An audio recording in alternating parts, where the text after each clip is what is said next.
On parle beaucoup ces jours-ci d'une ancienne affaire aux États-Unis qui revient sur le devant de la scène avec la divulgation publique de tas d'informations, de tas de documents, d'échanges. Il s'agit de l'affaire Epepep avec à la fin du nom du monsieur concerné qui, alors j'allais dire n'est plus de ce monde, mais j'ai eu beaucoup de remarques, beaucoup de commentaires me disant: «Oh mais non, il est pas mort, il a été exfiltré, il est, ah bah, vous croyez ce que vous voulez, mais en l'absence de preuves, allez, on va dire qu'on suit le narratif officiel, même s'il y a des zones d'ombre autour du décès de cet homme, et pas des moindres. Donc, concernant le décès de cet homme et toute l'affaire de cet homme qui, semble-t-il, organisait des trafics assez, assez dégoûtants, on pourrait dire, hein, avec des personnes qui n'étaient pas majeures et puis des personnes célèbres qui venaient sans doute profiter de ces jeunes victimes. Chantal m'a demandé ce qu'allait devenir son île, l'île aux enfants. Ben, je ne sais pas. Alors, on va interroger les cartes à ce sujet. J'interroge mon tarot baroque.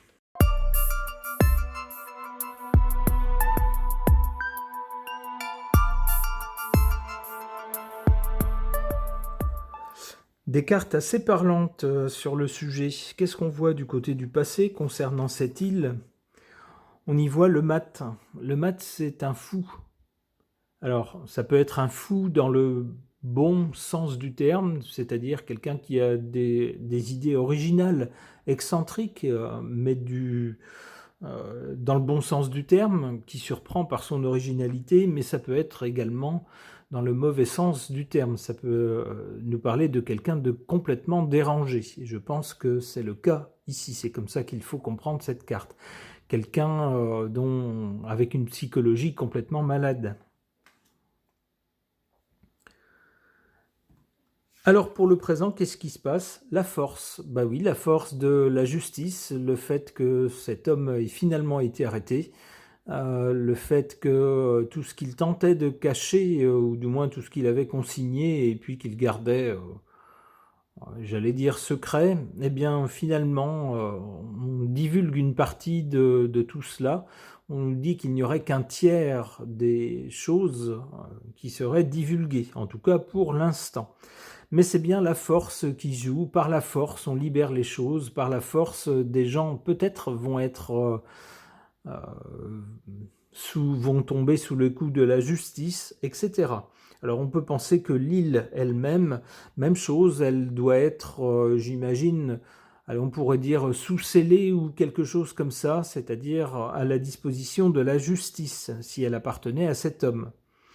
Alors quel avenir pour cette île? Eh bien avec l'ermite, c'est pas brillant. L'ermite nous parle de solitude, nous parle de pauvreté, nous parle d'isolement, nous parle de difficulté. Alors je comprendrais dans ce contexte cette carte dans le sens où sans doute cette île, elle va être dans un premier temps à la disposition de la justice, c'est-à-dire que n'importe qui ne va pas pouvoir y aller comme ça. Qu'ensuite, ça risque d'être compliqué pour revendre cette île. Avec la réputation qu'elle a, pas sûr que, même si vous ou moi, nous avions les moyens d'acheter cette île, est-ce que vous voudriez acheter une île où, de toute évidence, il s'est passé des choses abominables? Moi, pas trop. J'aimerais pas trop les mauvaises ondes de cette île. Je pense que j'irai mettre mon argent ailleurs. Ah bah, c'est peut-être ce qui va se produire. Avec l'ermite, le chemin est long, compliqué, difficile. On est tout seul. Bah, c'est peut-être une île qui va rester un petit peu en déshérence pendant quelque temps, avant que, sans doute, le temps passant, on la regarde d'un autre œil. Alors on va voir avec d'autres cartes ensuite. Peut-être aussi que ça prendra du temps parce que la justice va vouloir peut-être mener des enquêtes sur cette île.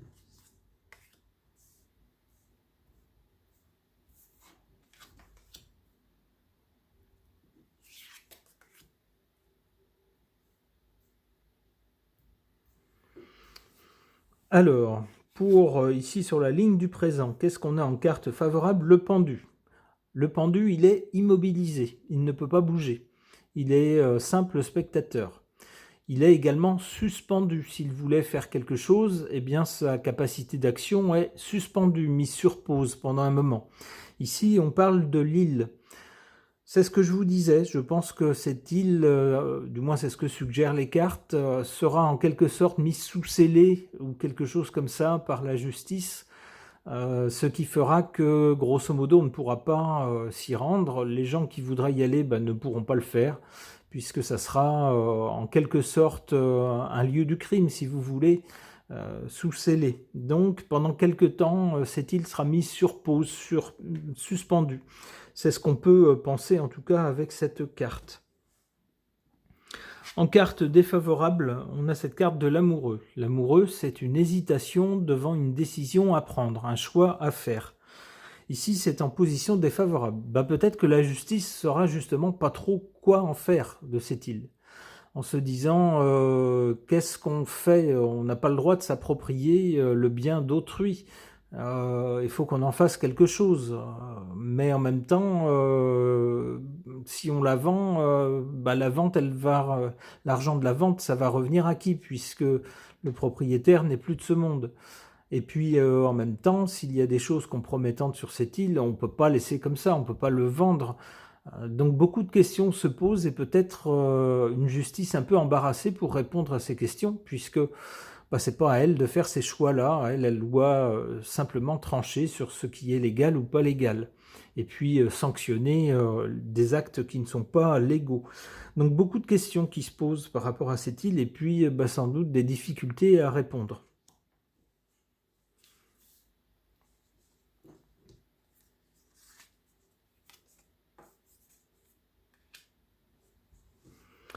Du côté de l'avenir pour cette île, on a d'abord l'ermite, donc je pense à une période assez prolongée, où cette île sera un petit peu laissée, j'allais dire, à l'abandon ou en déshérence, où les gens qui savent un peu ce qui s'est passé, notre génération, je dirais, les gens qui sont au courant de l'affaire, n'auront pas du tout envie, pour ceux qui auront beaucoup d'argent et qui pourraient potentiellement acheter cette île, n'auront pas du tout envie de l'acheter.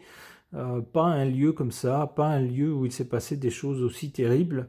Donc ça risque de durer un moment. Ensuite, en revanche, plus loin dans le temps, on a cette carte du battleur. Le battleur nous parle de nouvelles idées, de nouvelles actions, d'une nouvelle énergie. On relance quelque chose, on lance quelque chose de nouveau. Alors peut-être des gens plus jeunes, des jeunes générations qui, eux, connaîtront peut-être vaguement l'histoire, mais ne l'auront pas vécu dans l'actualité, et se diront, oui, c'est des trucs du passé, et c'est pas grave, on va faire le ménage, on va détruire ce qui nous intéresse pas, et puis on va en faire quelque chose qui nous plaît mieux, qui sera pas du tout... qui tournera la page de cet héritage malheureux. C'est ce que je vois avec cette carte du battleur. Une autre carte peut-être? La papesse. Eh bien, s'il y a des plus jeunes générations qui achètent cette île, par exemple, qui se l'approprient pour en faire quelque chose de nouveau à leur image, quelque chose qui leur convient, avec la papesse, il y aura peut-être des choses qu'on ne nous dira pas. Peut-être que ces jeunes vont tomber sur des choses ou apprendre des choses qu'ils ne communiqueront pas, qu'ils garderont pour eux. C'est ce que je comprends avec cette carte de la papesse. Mais bon, après, cette île sera dans d'autres mains, ça sera une autre histoire. Ok. Concernant la demande de Chantal au sujet de l'île de monsieur Epepep, ce monsieur qui se livrait à des choses que la morale et que la loi réprouvent, avec des personnalités connues et malheureusement des gens beaucoup trop jeunes, ce monsieur qui est censé être dans l'autre monde maintenant. Alors c'est pas l'avis de tout le monde, mais c'est la version officielle. Chantal m'a demandé ce qui va advenir de son île. J'interroge à ce sujet mon oracle du cinéma italien.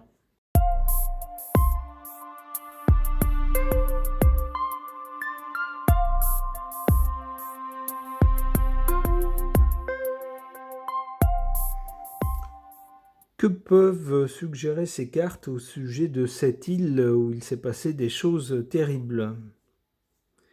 Du côté du passé, on nous montre un homme qui a l'air à la fois pas très âgé, plutôt sans doute aisé. On le voit habillé dans des vêtements plutôt chics, avec une voiture qui ressemble à un coupé sportif, en tout cas c'est l'image que ça donne.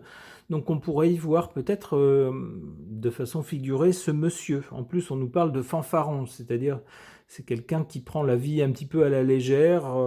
Avec l'image on a l'impression de quelqu'un qui claque un peu, un flambeur, qui claque un peu l'argent. Vous voyez ce genre de personnage un peu truculent qui mène la grande vie. Moi, j'y verrais ce monsieur. Alors ici, c'est la carte du passé, c'est-à-dire que tout ça, c'est fini. Notez qu'on le voit avec un autre homme ici. Alors ça pourrait nous parler des célébrités qui se sont rendues sur cette île un peu bizarre. Alors qu'est-ce qu'on a maintenant? Eh bien, puisqu'on est débarrassé de ce monsieur, eh bien, qu'est-ce qu'on nous dit? La vie est belle. Alors on voit des gens qui ont l'air beaucoup plus pauvres. Hein. Ils ne sont pas dans une voiture, dans un coupé sport, ils ont qu'un vélo, hein, excusez du peu. Mais eux, ils s'aiment, et pas de la même façon que ce monsieur aimait des personnes trop jeunes. Ici, on voit un couple d'adultes qui semblent vraiment s'aimer. Avec un enfant derrière eux, on a une image beaucoup plus classique, beaucoup plus traditionnelle, et semble-t-il beaucoup plus dans les clous à la fois de la morale et de la loi. Donc, on aurait tourné la page de ce monsieur pour revenir à des choses plus conformes à la loi et à la morale. Et d'ailleurs, la morale, on nous en parle ensuite avec l'Évangile selon saint Matthieu, ce film l'Évangile selon saint Matthieu. On peut penser qu'à l'avenir, pour cette île, elle a maintenant été libérée, semble-t-il, des choses fâcheuses et des gens fâcheux qui s'y sont rendus. À l'avenir, sans doute sur cette île, il se passera des choses beaucoup plus conformes à la morale. C'est ce qu'on peut penser avec cette carte de l'Évangile selon saint Matthieu.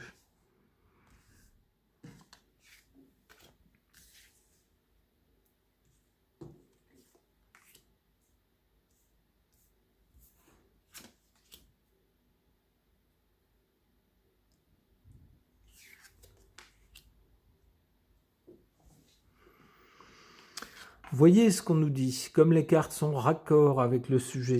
Hein, au sujet de cette île, qu'est-ce qu'on nous dit ici en position négative?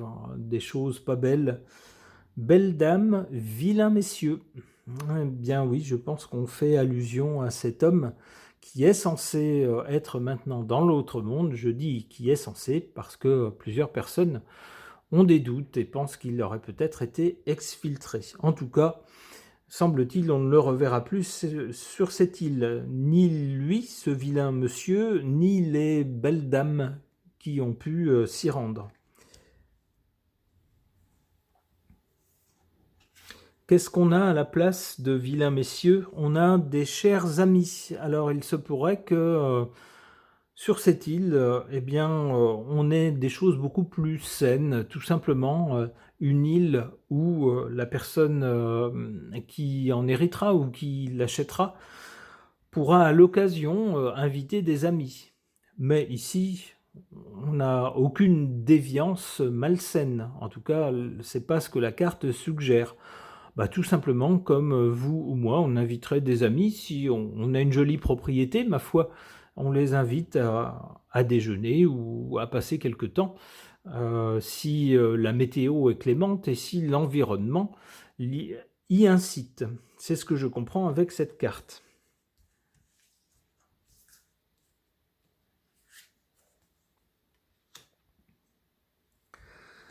Alors voilà, du côté de l'avenir, j'y voyais un changement par rapport au passé où on avait un fanfaron, quelqu'un un peu flambeur, pas forcément très en ligne avec la morale et avec la loi.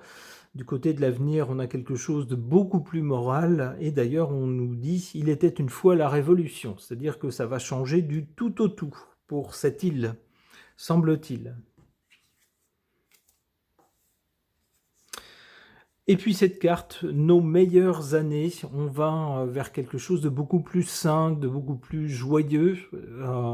Alors joyeux sans le côté sombre, malsain qu'il y a pu y avoir dans le passé. Apparemment, ça sera beaucoup mieux fréquenté par des gens beaucoup moins sombres. À l'avenir, on a des cartes, en tout cas cette carte-là, de même que celle des amis, qui sont beaucoup plus positives. Espérons que ça ira dans ce sens pour cette île et que ces sombres trafics ne seront plus qu'un mauvais souvenir. Ce tirage est maintenant terminé. Merci de l'avoir suivi.